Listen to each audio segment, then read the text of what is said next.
show. We have a lot of fun on the show. Speak for yourself, Justin. What's up, everybody? It's Local Music Monday. We're live and direct on Disruption Network, The D. You can catch us on Twitch. You can catch us on YouTube. You can find us live on Facebook. Share. Smash that like button, do all that social media lingo that you know that you guys do, all you kids, and I don't know what any of that lingo means. In the Faceagram or the Instabook. Snap Talk. Snap Talk. Yeah. Tick Chat. Anyhow, shout out to my sponsors. Thank you to Upgrade Brain Formula. Go to freemanformula.com. Use promo code Disruption. Get yourself a 15% discount. Help wake up the brain receptors in your head, people. It really works. I love it. Shout out to Lasting Confidence, where men go for growth. Use promo code Disruption for a 15% discount by visiting lastingconfidence.com. Thank you to EJA Moving Services. When you're ready to move and relocate, hit up Eddie and his crew at 315-335-0516, EJAmoving.com. Thank you to my friends over at Joey's at 307, Utica Coffee, my attorney Dave Longaretta, Saranac. Can't forget about Saranac. In fact, we got to get the beer restocked in the fridge, man. Yeah, it's got to happen. Although the Utica coffee today has really kicked me right in the teeth. Costa Rica chocolate mocha chocolate latte. So good. Wham bam, thank you, man. Holy shit. 2 sips and he's ready to go. Oh yeah, fired up. And last but certainly not least, thank you to Ballsy, ballwatch.com. Use promo code members only for a 15% discount. Justin, we are lucky and blessed to have this man on our podcast today, man. He's got a brand new book in the stores right now. You can catch it on Amazon or wherever you get your books, and it's also available like Off Center Records and a couple local places. It all started with a guitar by author and musician, local music icon Legend. For sure. I'm going on a record right now, hands down, the greatest musician to ever come out of Utica is on the horn with us right now, Carmen Caramanica. Thanks for joining us today, Carmen. Cut it out, guys. You're embarrassing me. Dude, I want a statue in Utica of you somewheres around this town. We need it with a guitar in the hand, sitting on a stool or something. I'm up for a street named after him, Carmen Caramanica Boulevard. Boom, I love it. Isn't that great? It just rolls off the tongue. I love that. Oh, my God. Oh, we don't mean to embarrass. We just, we're fans, Let's just put it that way. Really are. I remember going back in the 90s, Joe Sweet used to drag me to Tiny's. Not drag me, because after the second time, I was obsessed with going. Sure. And we would go watch Carmen play in his trio, and just my mouth would be to the ground the whole time, just rocking it out. And I'm like, why are you in Utica? And the reason... Right. But I get that answer with this book. Right, exactly. I get that answer with this book. So, Carmen, we got to start talking about this book. Well, did this all start... You were writing stories on Facebook throughout the pandemic. Is that how this whole thing began? Well, I was telling stories even before that.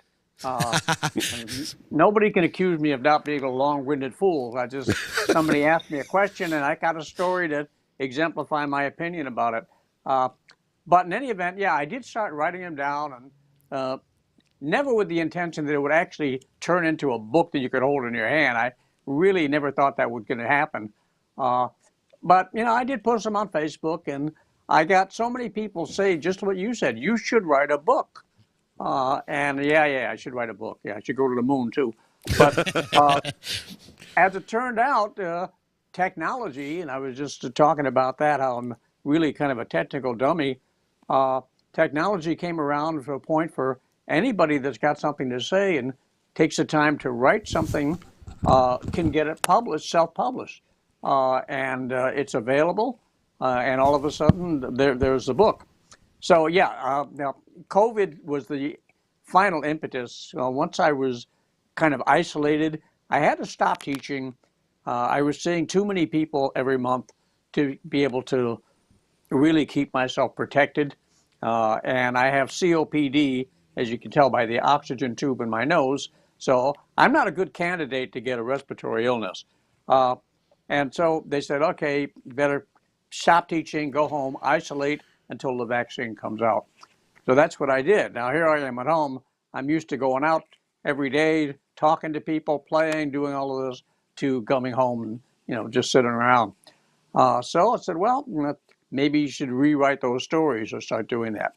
So that's basically what happened. It took me a good year or so to go over it. And I would send chapters to some of my friends and say, what do you think of this? What do you think of that? And the response I got was encouraging. I said, well, it's not bad. maybe you keep doing it. So anyway, I'll clear this up real quick. My friend Bill Warden came out, and Bill's a wonderful drummer. Most people know him as the anchor at WKTV for many years around here. For sure. But he retired from that. But he was the first drummer I ever played with. Yep. So he got me into the scene. I was 14 years old, and I asked him about some questions about that, and he was very helpful. And then his book came out, and so the next question was, "How did you get a book?" And he gave me a connection, and next thing I know, I was talking to somebody about how to get a book published. So that's what happened. I love it. You talk about back in the day and growing up and being 14 years old with Bill Warden. Back then, who was the guy? Who was the guy that you looked at as the top musician in the area and being like, that's the guy, like that is the man right there? Well, if you're talking way, way back, I was at about 10 or 11 years old when I would watch TV. There was a show called Ozzie and Harriet, and the two kids on there were David Nelson and Ricky Nelson. Ricky became the performer, and he had a guitar player in his band, and I'm going to blank on the name. He was Elvis Presley's guitar player for years and years, and he was the backup musician. I did not identify with Ricky Nelson, cool, good-looking kid playing the guitar and singing. No, it was the guy behind him that was playing the lead licks. That's the guy I wanted to be. And I said, yeah, never mind getting up there and singing Poor Little Fool or whatever he was singing. Listen to that guy playing those licks. That's what I wanted to be. I love it. So that was the guy. I'll think of his name at some point, probably when the podcast is over. Right. Usually that happens like just before you're falling asleep, right? What about locally? Who was the guy locally? Was there anybody locally that was like, that guy has got it? Well, it was a different scene locally. There were a lot of different bands. As I got older, there was a band called Eric and the Chessmen. And Eric was a wonderful entertainer. He's a big shot producer now in Los Angeles. Facebook email him every once in a while. Oh, wow. And there were other bands around. The Fran Cosmo's old band was the big hit band at the time too. But things were a little bit different then. There were so many bands playing, and there wasn't like today. Say who's the best band? Showtime. There's no question. Sorry, I was just not expecting that. It was a shameless plug. But I know so many of the musicians around here, and I respect all of their efforts, and they all do a wonderful job. And that's part of this conversation I hope we get to is how in this area we nurture good musicianship, good performances. We put everything on a level that when I went into the professional world, I was not at all surprised because I had it in Utica. I saw it how we were here. And so here I was playing with the best musicians in the best venues in the entire world.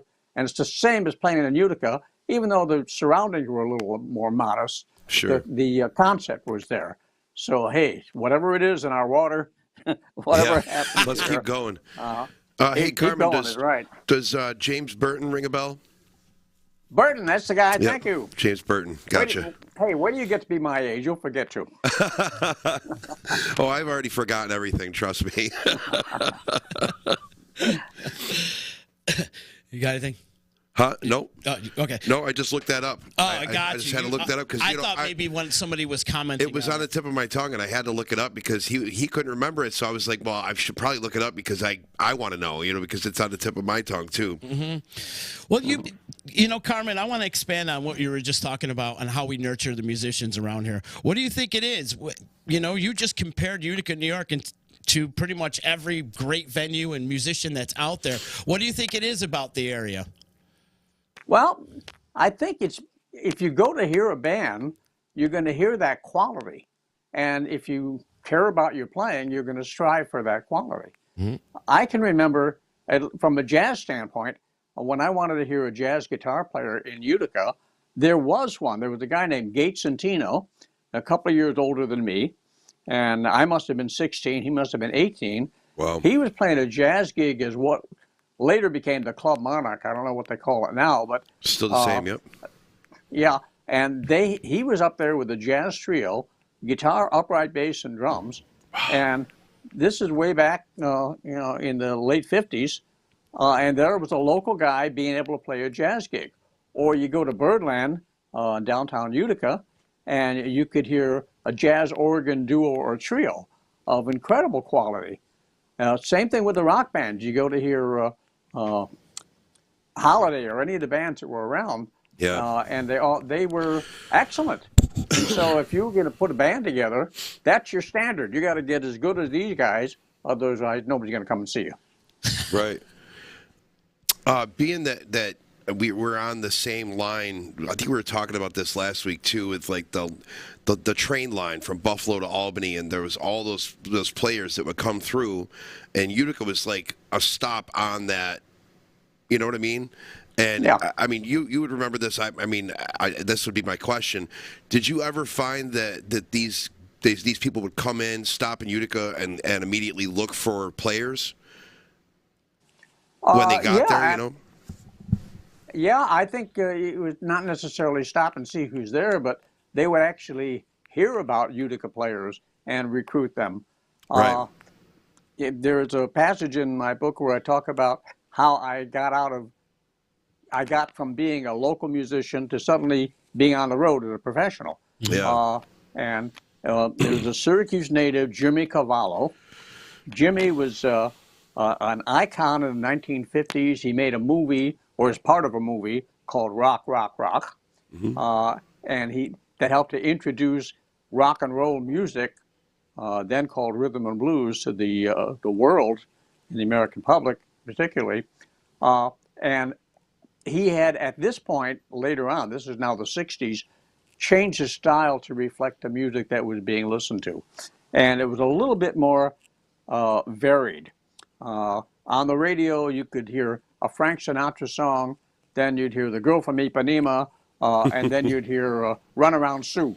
Oh, wow. On the same radio station. There was a lot of variety.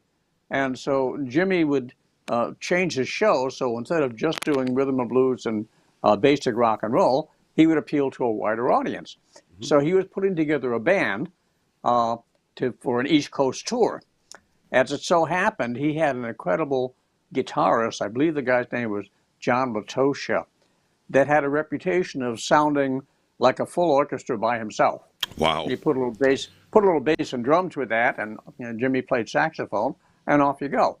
Well, while he was putting this band together, John Latosha decided he wasn't going to go on the road again.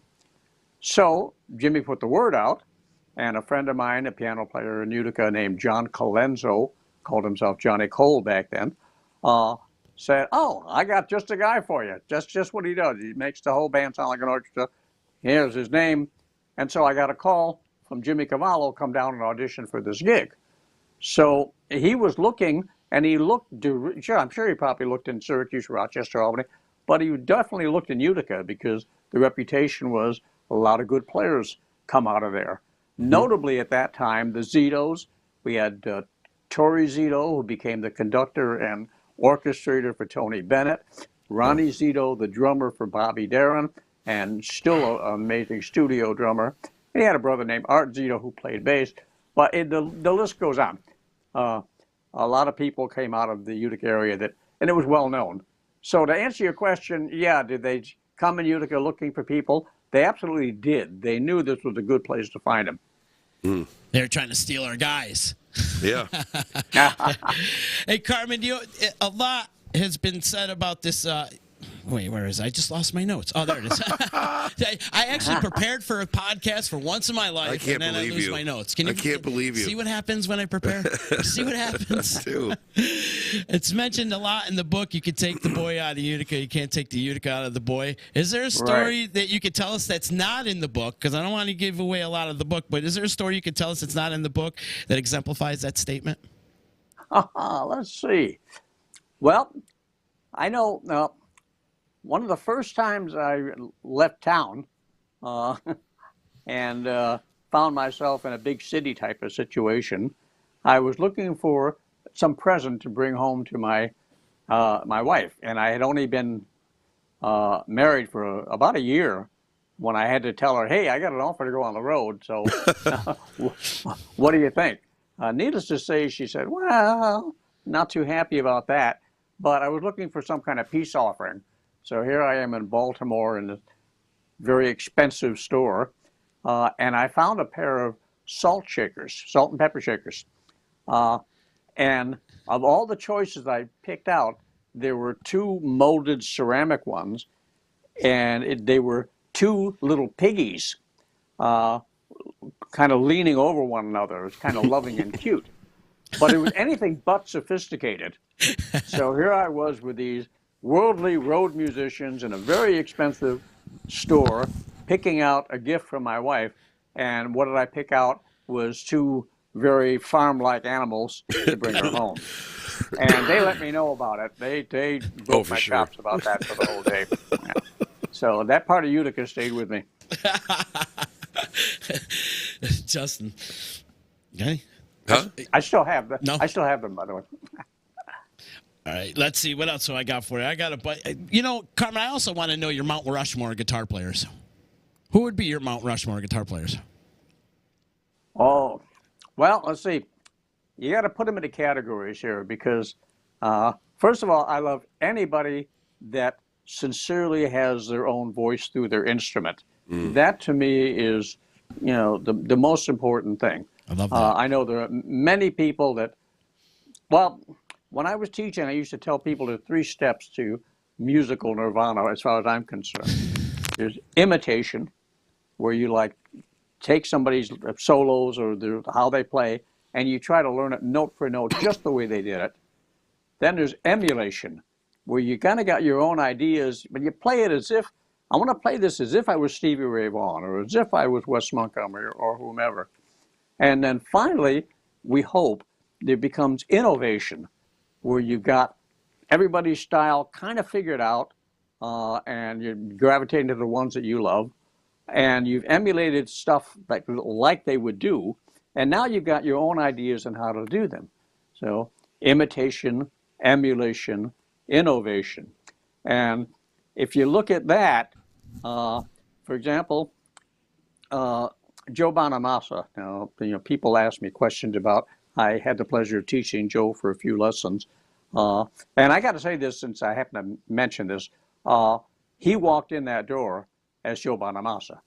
He was 12 years old, but he played like Joe Bonamassa. He was incredible.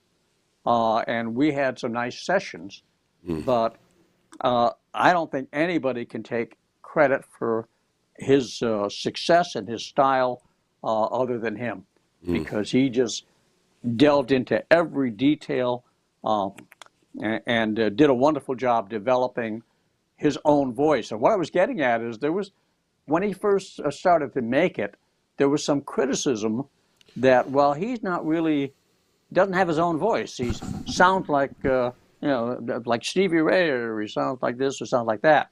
But his own voice eventually did develop. And there's no question now that what he is, who he sounds like, just like Clapton, just like B.B. King. These guys play one note, you know who you're listening to. Yeah. And Joe is there as well. So I've got to put, Sorry, that was exactly what I was going to say. Yeah. I'm sorry. That was exactly what I was going to say. That now, I mean, if Joe Bonamassa comes on the radio, I know it's him just by the first note of playing. And it's funny because myself as a guitar player, I'm sure that I could do that with many more guitarists than non-guitar players. But for me, like the first time that I heard Joe on the radio and knew it was Joe, just by his tone, you know what I mean? And I like that you mentioned that, because that was, it's definitely something that I felt before. Yeah, well, us musicians, I think when we get to the place where you and I have become, where music is not part of our personality, but maybe all of our personality, For sure. we kind of put the rest of it around it, that becomes increasingly important. What does this guy have to say? Who is he? And this is why you're playing. So, obviously Joe is up there. In a jazz category, my man is Wes Montgomery. Played with his thumb, played octaves, self-taught, and died way too young. There's always the legends. I love certain Clapton things that there's nobody that plays like Clapton. Then of course we got Jimi Hendrix and we got Jimmy Page, and it seems like every legend has got something in there that is going to be part of my Mount Rushmore. There's going to be a heck of a lot more than four faces on that mountain. Oh, for sure. It's going to be a big family portrait. Mm-hmm. What's that? I said it'd be a big family portrait. Oh, yeah. Carmen, is there a gig that you were offered back in the day that you turned down that you regret? Well, yeah, it's kind of like I was on Lou Rawls' gig. I was first hired as a guitar player, and then their musical director, who was a pianist, was a British guy, Reg Powell, and he was going to move back to England, and he suggested me to be the new musical director. Now, just to fill in the blanks real quick, I never went to music school. And so back in those days, when you were professional in the circuit that people like Lou and Frank Sinatra and whoever else played, you would arrive at a venue and you would come in with your core group of musicians, your guitar, bass, drums, maybe background singers, keyboard, but the hotel or wherever the venue was would then provide you with an orchestra. So these were orchestra gigs. So that meant you had anywhere from 6 to 24 violin, violas, and cellos. Wow. You had a band that consisted of 5 saxes, 4 trombones, 4 trumpets, a percussion, sometimes a harpist. So the person that's a musical director in these gigs, he has to write musical arrangements to back up the singers that are played by these large orchestras. Now, sometimes you do a self-contained gig with just a rhythm section, but not often. If you were that big to be playing those places, you had to do it for an orchestra. Well, here's a pen and paper. Write me an orchestra chart, for a song. Well, how do you learn to do that? Well, you go to music school, and you learn how to orchestrate for trumpet and sax, or a guitar trio, or a string quartet, or whatever. I never had any of that experience. I kind of learned. I had some help. A music teacher around here from New Hartford named Chick Esposito, now deceased, helped me a lot by showing me a lot of the ropes and how to do that. But a lot of it was learned by doing. And when I first got the gig, I was, just didn't think I was going to be able to handle it. And they said, "No, you can do it. We respect your talent. Just try it out. And if you don't like it, then you can go back to being the guitar player." Well, somehow I managed to muddle through it, and I stayed on that gig for 4 years as musical director. So that was fine. But after I left, I received another phone call from Lou's management, and they said, "We know you left. You wanted to." The reason why I left, by the way, is my wife and I were getting to the age where if we were going to have a child, we better do it quick, because time was moving along. So, bottom line is, they said, "We'd like you to come back," because Lou is signed up with these 2 producers, Gamble and Huff, and they had dozens of hit records and big bands, and they're in the Hall of Fame as helping to shape the pop music. And it said it was very likely that Lou was going to get back up to the top, which when I left him, he wasn't on the bottom, but he was just kind of falling into that category. Oh, yeah, I remember Lou Rawls. So basically, I turned that down because I said, well, no, I've been on the road. My wife and I want to have a child. We're going to stay here and try to build a local life. Well, sure enough, about a year later, Lou Rawls comes out with "You'll Never Find Another Love Like Mine." Most people know him for that. They don't know any of the other stuff he ever did, which was all the jazz and blues stuff that I liked. But nonetheless, I could have been back on that gig, making mega bucks, flying all over the world, living in a big mansion and all that stuff, because that's kind of what that's kind of like what happened with the people that he did hire after that. But it was not a smart move musically. But when my daughter, Ann Elizabeth Caramanica, was born in 1977, it was the right decision. For sure. It made Nice. it made everything worth it. You get a bell on that one, Carmen. Yep. I got one here. Yeah, you get a bell on that one. I'm glad you brought up the Lou Rawls thing. Can you expand a little bit on what type of man he was? Lou was. I hate to make this joke, but because he had a hit record, Lou was a natural man. That was actually the name of one of the hit records that he had. He was kind of unpretentious. He treated me very well. He was never full of himself, like, hey, I'm a star. He never forgot his Chicago roots. He was very religious and just a natural singer. I mean, he didn't try to sing, he just sang. And he had an easy groove to him. Excuse me. And I would say that playing with him was great for a lot of reasons. One reason was that he gave me a lot of freedom to stretch out. Like in a lot of gigs, you might have an 8-bar solo in a song or something like that. And then you go back to the money. You know, the guy who's singing is what they're supposed to be watching. But a lot of times you just look at me and say, hey, stretch. Go ahead. I like what I'm hearing. I mean, this was pretty cool. Yeah. Wow. And you being a jazz guy, you just love taking on the improv, right? Oh, yeah. Yeah. I love the story about your very first gig with Lou Rawls and the airlines get your luggage all mixed up and whatnot. I was laughing to myself. I was like, wow, that was happening even back then. Yeah, sure. That was going on. Oh, yeah. Well, not only did they lost the luggage, but they also lost. You have to remember, I'm coming in. I had never played with the band before, and I'm going to do my first gig with Lou Rawls, and they'd sent me a cassette tape of what the songs were like, so I kind of listened to them.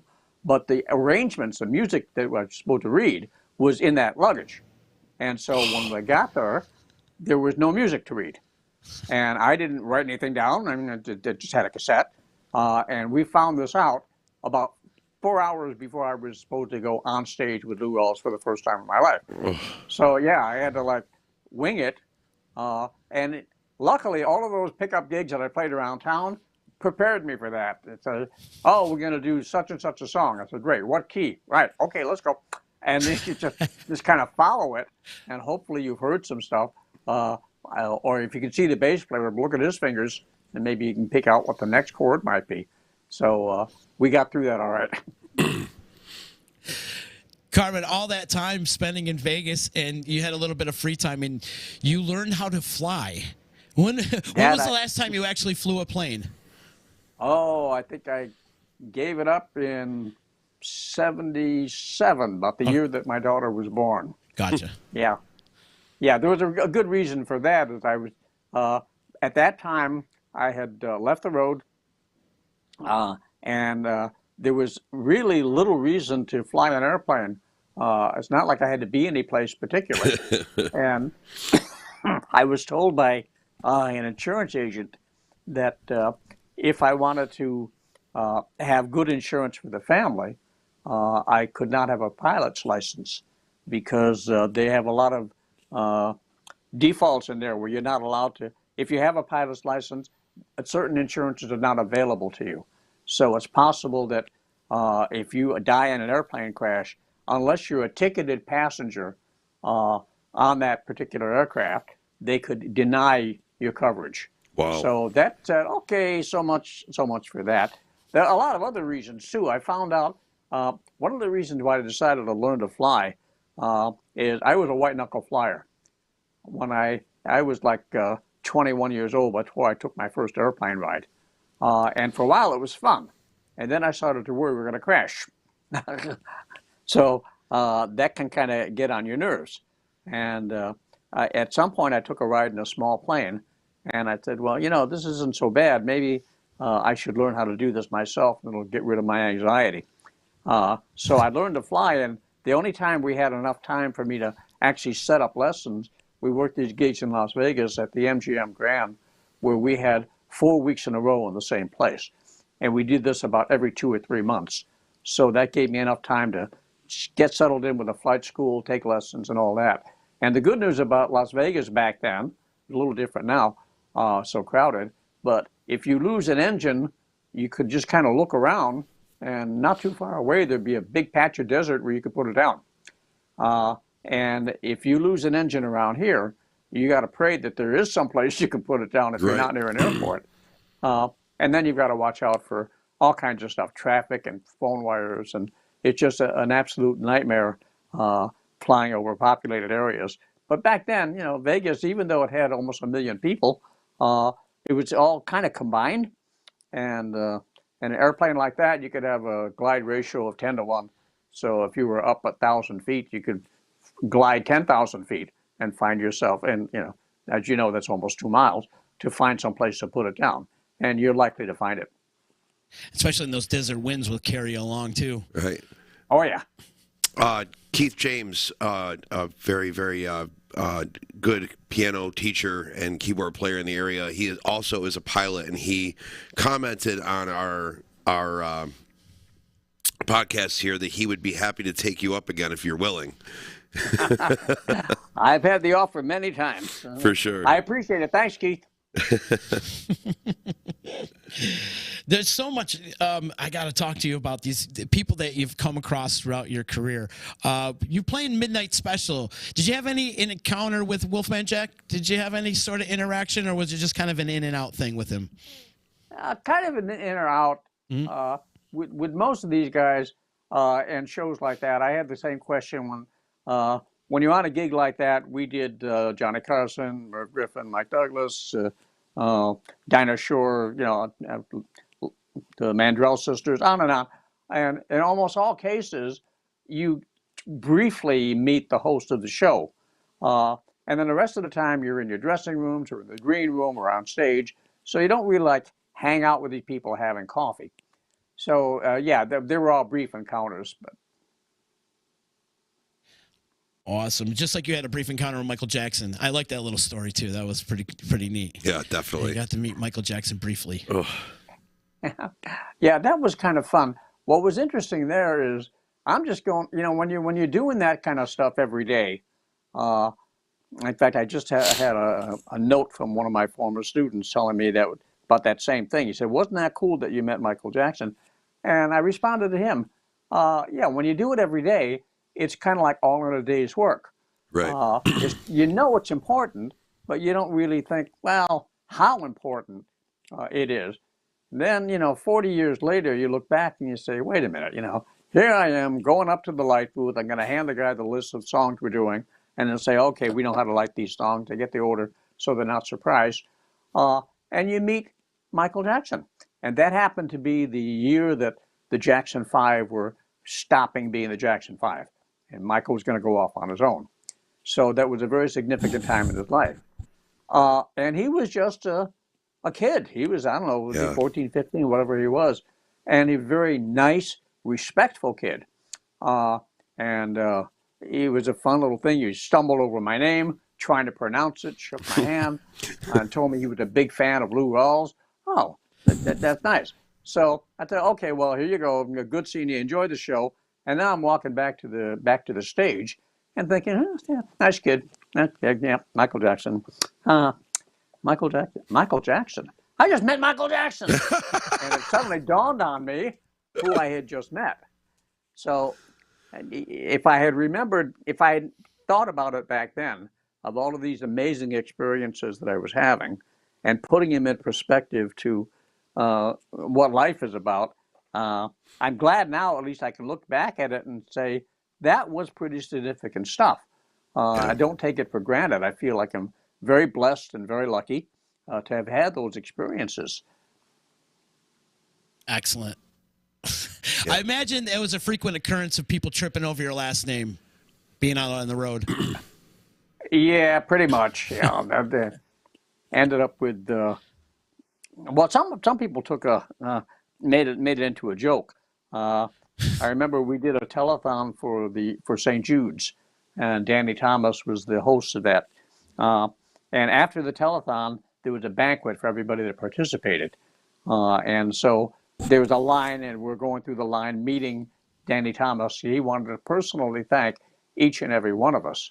And he had a list in front of him. So when I came up to him, extended my hand, he looked down at the list and he said in all of his comic style, Carmen Harmonica?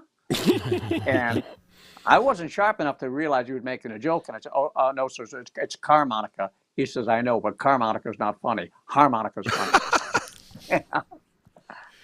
Great guy. Did you ever think about like, because a lot of people with long last names, especially Italian Americans, were shortening their names when they were on the road, when they were, on tour, when they were doing this, doing that. Like, a lot of people shortened their last names to make them more Americanized, easier to pronounce. Did you ever think to do that back then, or? Well, not really. Again, I wasn't ever interested in being in the spotlight. Or having people like particularly remember our name. It wasn't until later when, in the 80s, when every guitar player and their brother seemed to be able to come out with an album. Right. And then I thought, well, this is great. Well, I'd like to do that. And I came very close. In the book, there's a story about how an agent, not an agent, it was an A&R guy from Concord Records, which is a jazz label out of California.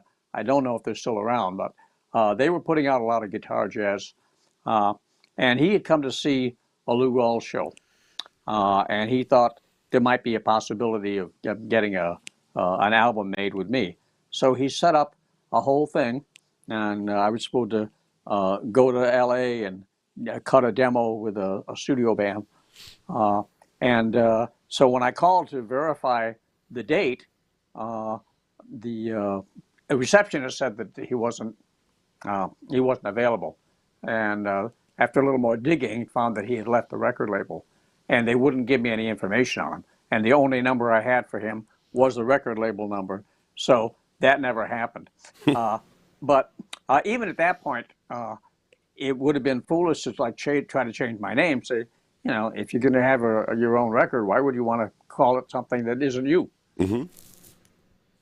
Yeah. So no, what I call it through? Caramanica, Carmen. Carmen. Yeah, there you go. You three of them. Carmen. The story that I really loved too was you got to play a handful of gigs with Jaco Pastorius. Yes. And what was he like? Because I know he suffered through some mental health issues and he had some bipolar issues. Did you catch on to any of that when you were playing with him?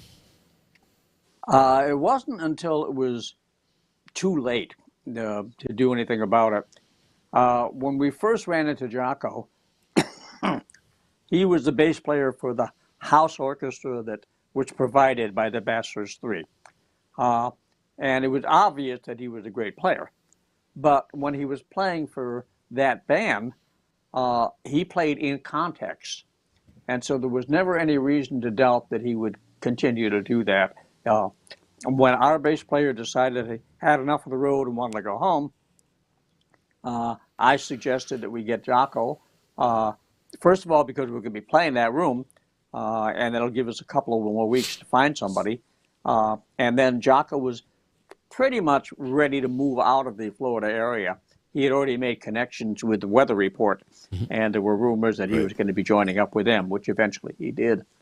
But unfortunately, as the book goes on to entail, once he was in the band, he became a little, how should we say this?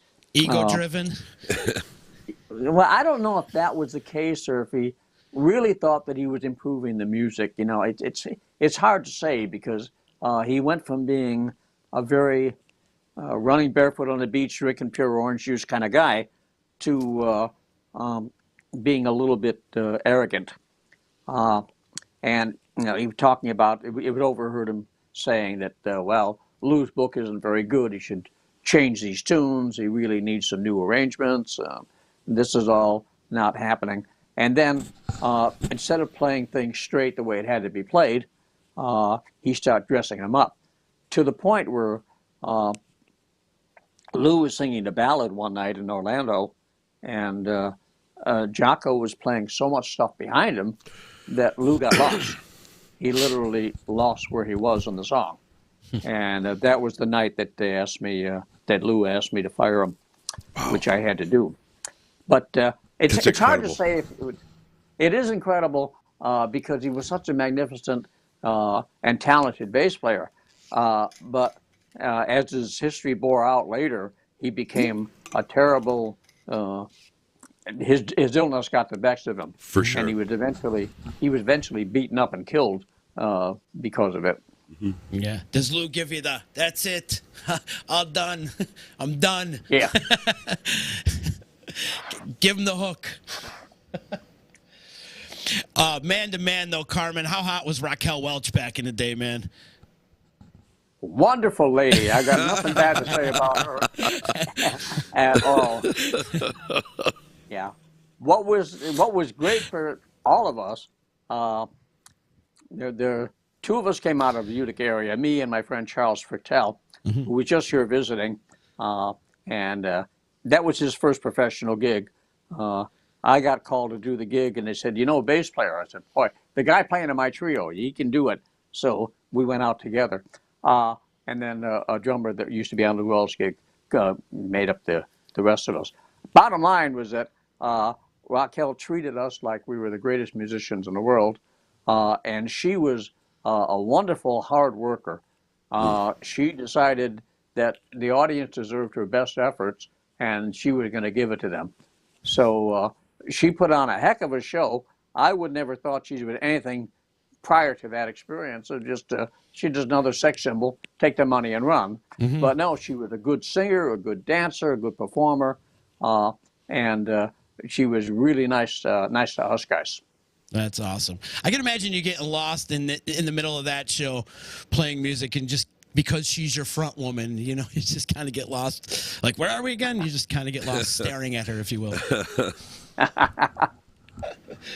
A couple more questions for you, Carmen. And again, we're talking with Carmen Caramanica, who's the author of this book, It All Started With a Guitar, which you can find on Amazon or wherever you get your books. And also you can find it locally here at Off Center Records. And is there another store you can find it other than Off Center Records locally?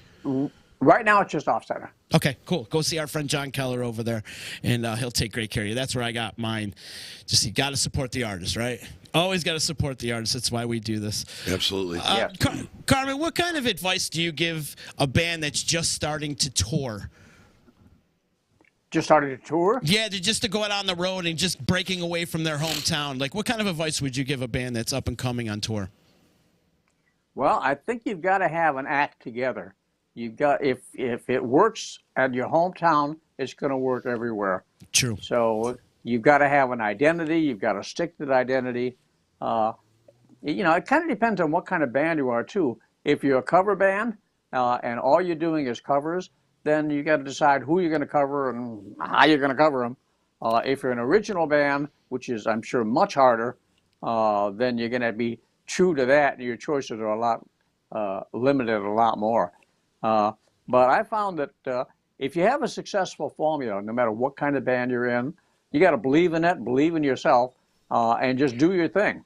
And if people catch on to it, that's fine. And if they don't, you can say, "Well, I liked it." That's right. As long as I liked it. Yeah, right.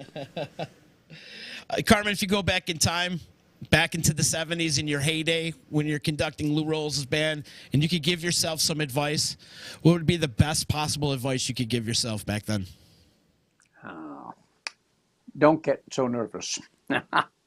I would definitely, I think any performer, you get a little nervous before you're ready to start a gig. I think that's natural. A lot of us have ways of controlling it. I would just, about 10 or 15 minutes before a gig, I wouldn't snap at people, but that wasn't the time to talk to me because I was, thinking about things, making sure everything was in order.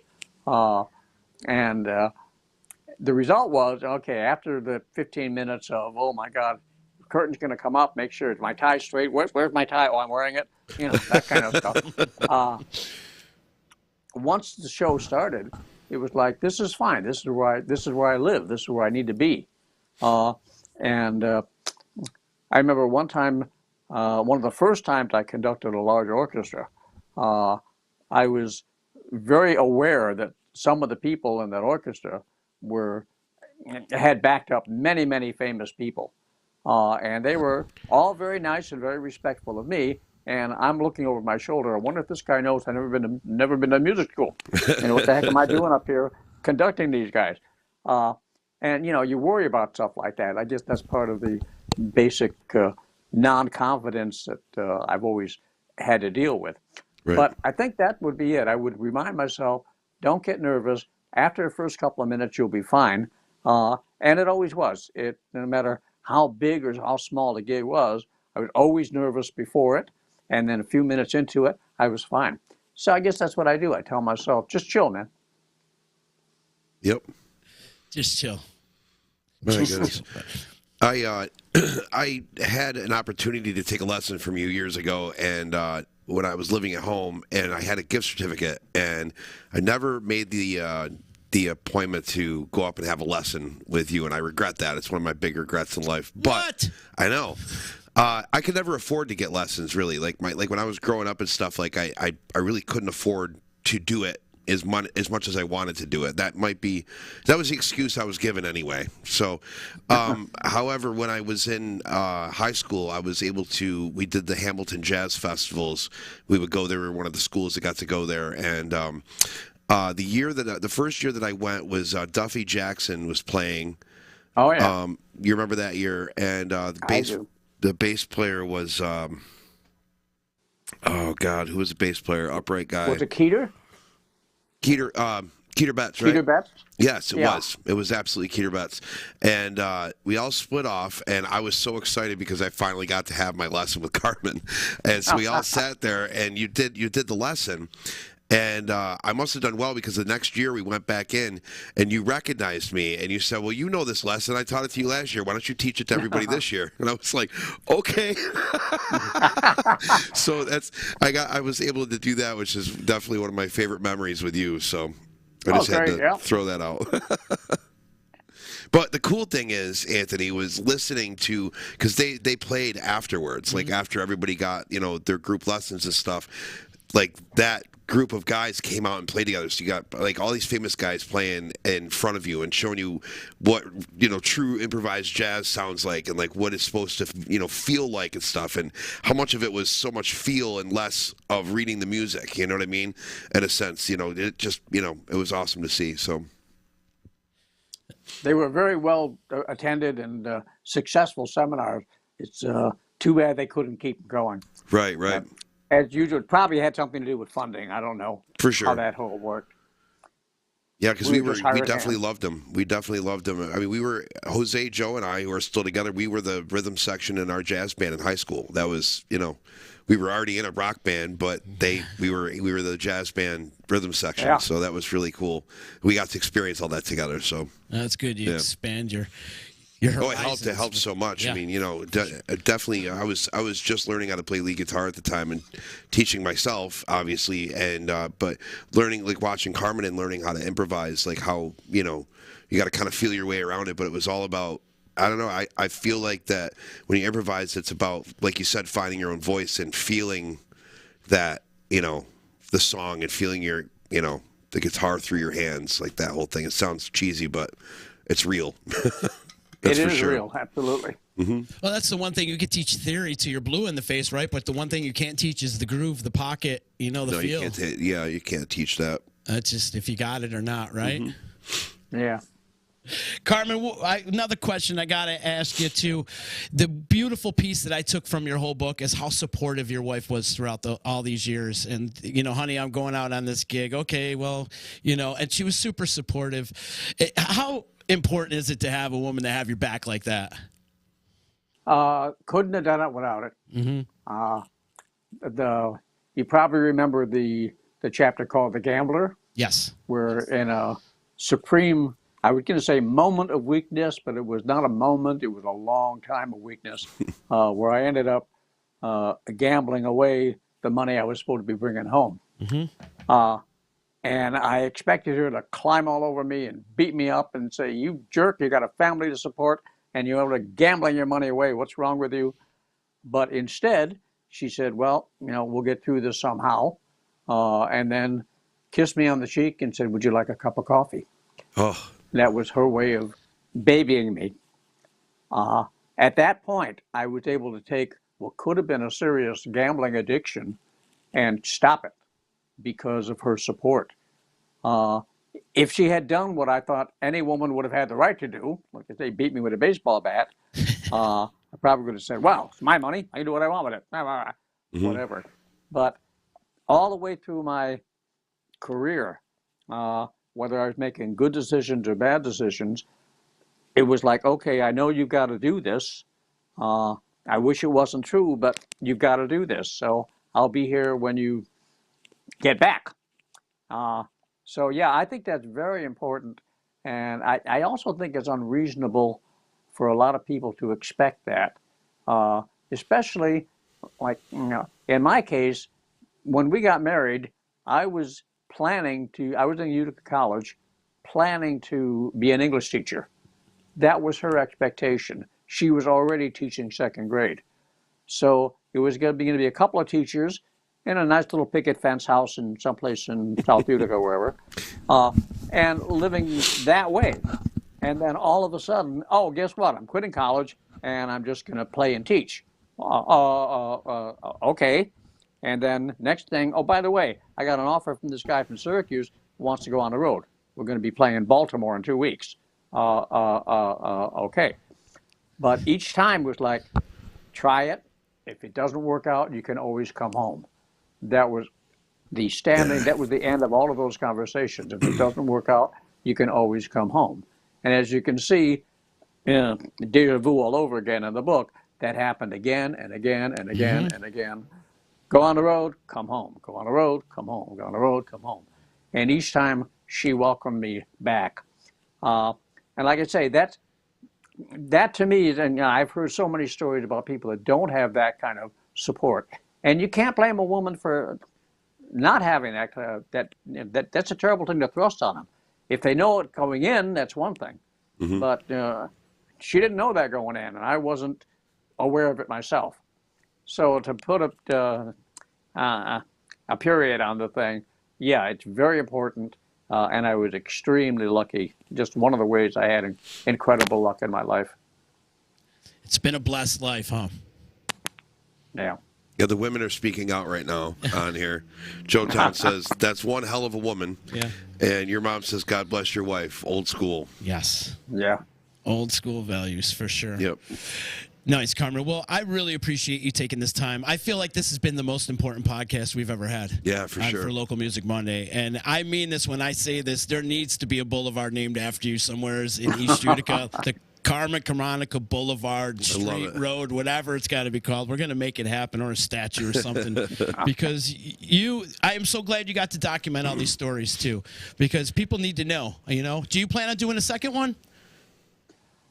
People keep asking me, you should write a follow-up, because there's a lot more I could have said in a lot of those same stories. I just wanted to keep it to the point and have it flow. But you never know. I might just do a second one. Yeah, good. I love it. I see him scheming. He's scheming. I see him rubbing his hands.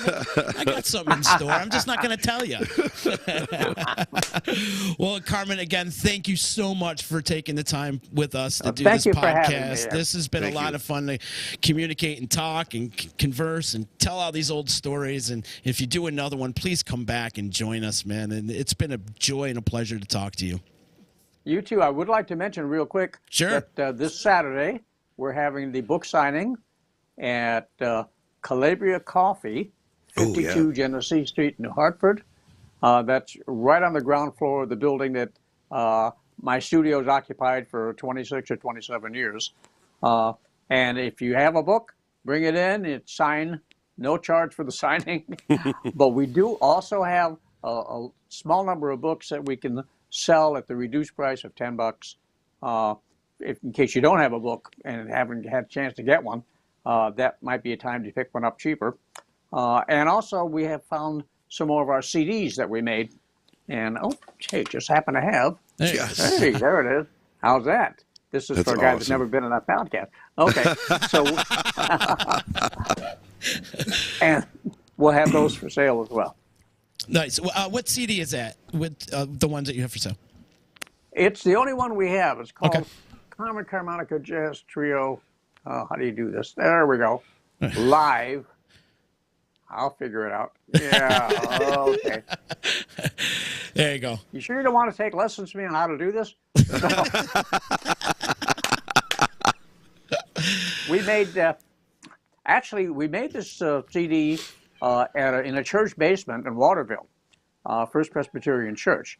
And a Showtime member, now maybe ex-member or former member, Ben Salzman, recorded us. And Ben did a nice job with the recording. And then Cosmo Castellano, our bass player, tweaked the mix a little bit because he got background in that stuff. And we have our CD of it's all standard jazz tunes except for one which I wrote. But yeah, that's the only CD that we have. Very cool. Awesome. And the order of the day, people, go out and get Carmen's new book. It started with a guitar. You can find it on Amazon, wherever you get your books. And if you are in the Utica, Rome area, you could get it at Off Center Records and help support local. We support local around here. That's why we have Local Music Monday. Speaking of supporting local, support your local music. Justin, where are you playing this week? I'm playing tonight for Tellos with Sean, Big Sexy at Port Tim there. We're playing tonight. I'm playing twice on Thursday. I play solo at 7 Hamlets in Westmoreland. Oh, cool place. And then I get done at 8:30. I have to make it down at Dick Smith's and be set up and ready to start playing by 9:30. So I got an hour to pack up, drive, set up, and play. And then this is the first full weekend we've had off as a band in probably 10 years. Wow. Like, it's insane. I have no idea what I'm going to do with myself. I have a Friday and a Saturday off. It's insane. I'm sure your son will entertain you. Yeah, but then we play 5 times the next week, so we make up for it. You know, of course. Oh yeah, that being St. Patrick Thanksgiving week. Yes. Yep. Wow, right on. You're busy, man. Yeah. Real quick, I want to make mention we're still doing our food drive. We're picking up all the boxes tomorrow, so you got like a day to get some of your donations in. We're taking non-perishable food items and canned goods, and we have a couple drop-off locations at Music More, Big Apple Music, Joey's at 307, Wisp Baking Company, both Utica Hemp locations, and Rocking Horse Tattoo. Drop off your non-perishable food items or your canned goods there. There's a nice little box. You'll see our little logo, all this stuff in there, and we appreciate everybody that has donated so far. We raised over 200 pounds of food so far. We're going to roll this back out, too, for Christmas, but we want to get the food all in for Thanksgiving, and then we're going to roll it back out. But shout out to the Utica Cricket Club and EJA Moving for helping us out with the food drive. And we'll be rolling out the next one for Christmas with our friends over at 92.7 The Drive. So shout out to Genesee Joe and his crew over there. And don't forget, this Saturday, there's a book signing with Carmen over at Calabria Coffee. It's 52 Genesee Street in New Hartford. Back to where it all started, him back into his roots. Yeah. Back to his home turf, if you will. So, Carmen, again, thank you so much.